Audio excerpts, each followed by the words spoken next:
So in this session, I just wanted to give you 10 brain hacks, little things you could do when you need an immediate, instant, quick boost of confidence. Let's say you're in a situation where somebody asks you to say a few words and you need to just kind of like get in that place, or you're going on stage and you have these butterflies and or you're making videos or you're giving a toast at a wedding and you're getting nervous. And if you have a few minutes, what can you do? Or you're really nervous about taking that test and you want to walk in there confidently or talk to somebody that you're attracted to, whatever the scenario is, right? Here are 10 quick tips to have greater confidence. So in no particular order, I'll give you about 10. All right, we'll do it together. So the first one is the power pose. If you need, there's a study done by Amy Cuddy, Harvard psychologist, that said that using your physiology actually affects your psychology. If you have a power pose and you did something like the Wonder Woman pose or the Superman pose, when you do it, it helps reduce cortisol levels in your body, which is the stress hormone. It helps boost your testosterone. It gives you it feels like you have more, some strengths and some power also as well. So you can do a power pose, something very simple. Number two, one of the things that I do before I go on stage, because I get a little nerves here or there, besides tapping into my passion of helping other individuals and focusing on like one or two people, is I listen to music. Right, I'll put on my headphones and I'll just play one track. It doesn't even have to be the whole 3 or 4 minutes of the song, but even if I just hear the first 15 seconds and I hear that beat, all of a sudden, do you have a certain song? I posted this on Twitter the other day. It's like when you're down or you feel sad or depressed or not confident, is there a song you could listen to? And there was 300 answers, right? Everybody has a soundtrack for their life. So I would ask you, is there one song that could just put you in that state of boldness and courage, right? Have that in your phone ready to go. Number three, something quick you could do is just check your wardrobe. Someone on our team said this morning, when you look good, you feel good, right? And a lot of psychology is actually meant around colors that you wear. And if you feel comfortable and you feel like you look good, you are going to act that way also as well. So you could go into the study of this and look at YouTube and listen to podcasts on dress. But your external environment, which includes your clothes, it affects your internal environment also as well. So choose your wardrobe. Number four, there was a study done at the School of Biological Sciences in Liverpool that talked about the power of scents. There's certain scents and smells that will raise your level of courage, your level of confidence also as well. And it might be different for each person. So you might want to experiment with a certain perfume or cologne. Some people use a certain essential oil, or they'll chew a very specific kind of gum. And chewing gum as an added one also actually has been shown to be good for cognitive performance also as well in terms of reducing stress, improving your focus. But the power of smell for yourself, also, it affects other people as well. Number five is give yourself a high five. And I'm taking this from a podcast interview we did with my friend Mel Robbins, who has the high five habit, saying that when you're brushing your teeth, ideally with the opposite hand to train your presence and you train the other part of your brain. After you're done, next thing you do really quickly is look in the mirror, your bathroom mirror, and give yourself a high five.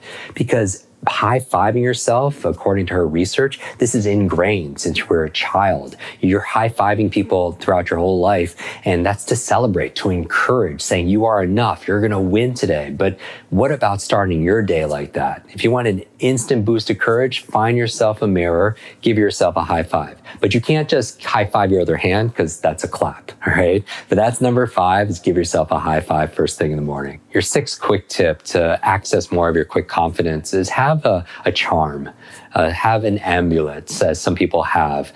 For others, and it's different. Like for sports figures going back, they wear that underwear, or they wear those socks, right? Or they have a certain artifact or an amulet is like their charm that they feel like gives them some luck. So have something that is unique, that means something to you, that you have, that it's anchored to it. Because actually in our nervous system, our external environment gets linked to our internal environment. So if you have certain music, as we talked about, or certain smells that we talked about, it actually could trigger certain emotional states. You know that. You hear a song, brings you back, right? A fragrance can bring you back. Well, objects could do that also as well. Knowing that it's in your pocket and it's on your person can help you access greater confidence. and you use that every single time, you want to feel more confident. So that is number 6, is have some kind of charm or amulet to help trigger your confidence. All right, number 7 is having a ritual. All right, you'll notice whenever you watch confident sports teams and players, people play at the highest level, they have a ritual, right? If they're doing the free throws, they're bouncing the ball the same amount of times. If they're serving in tennis and they're doing their second serve, they'll bounce it the same amount of times.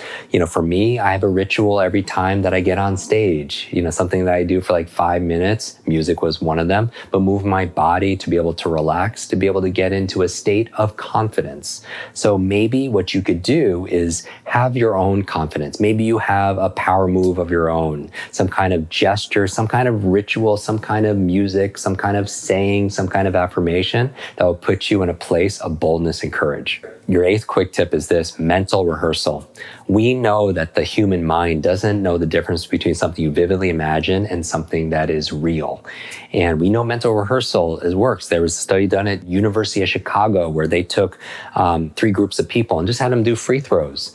And they see how well they did. And they said, okay, for the next 30 days, group A, I want you to practice an hour a day. Group B, I don't want you to practice. Don't touch a ball at all. And group C, I want you to practice, but just mentally rehearse. Don't touch a ball, but for an hour a day, same as group A, I want you to just practice in your mind that you're successfully doing these free throws. They followed up 30 days later. Group A improved 24% because practice makes progress. Not perfect, right? Group B, no practice, no progress. Group C, though, blew their mind. They never touched a ball. They never went on the court, improved 23%, just 1% less than the people who physically did it. Mental rehearsal is very powerful. So what your mind can conceive and believe it can achieve, right? You've heard that success quote. So mentally rehearse, because most people are, what they're rehearsing? Failure. They're going through and saying, oh, I'm going to mess up this golf shot or giving this toast. And they're practicing it 1,000 times in their mind. So they do it as if they practiced it, right? Exactly how they practice it. So mental rehearsal, your imagination is so powerful. Einstein said it's more powerful than knowledge. Number 9, the power of your self-talk. There's a European Journal of Social Psychology that talks about the power of your self-talk. Now, I believe your self-talk is powerful. You've heard me say that your brain is like a supercomputer. Your self-talk is a program it will run. So if you tell yourself you're not good at remembering names, you will not remember the name of the next person you meet because you program your supercomputer not to, that you are not good with names. Now, it's interesting, in this research, they said that actually saying you statements were actually more powerful than saying I statements. And that I found interesting. You could test both of them. People are a little bit different, but try I am confident, I am courageous, I am limitless, and talk to yourself in a second position. You can do this, right? You got this. And that self-talk could be very self-fulfilling. So monitor your self-talk, number 9. And finally, number 10, I would say the power of emulation. What does that mean? Yes, what you could do is imagine. Yes, you could imagine the best scenario, but sometimes we don't know how it's going to play out. But some people could train themselves, and I think you can too with practice, is when you're faced with a difficulty or a demand and you say like, what do I need to do? Maybe ask yourself, who do I need to be? So don't ask what do I need to do? Who do I need to be? And then think about that person that you think would really succeed in this scenario, this decision, this dilemma, this situation, and what would they do? How would they act? You would emulate them. What do they believe? How would they be breathing? What's their facial expressions like, right? And the whole idea here is you emulate greatness, right? And part of it is certainly is what do you say? You fake it till you make it.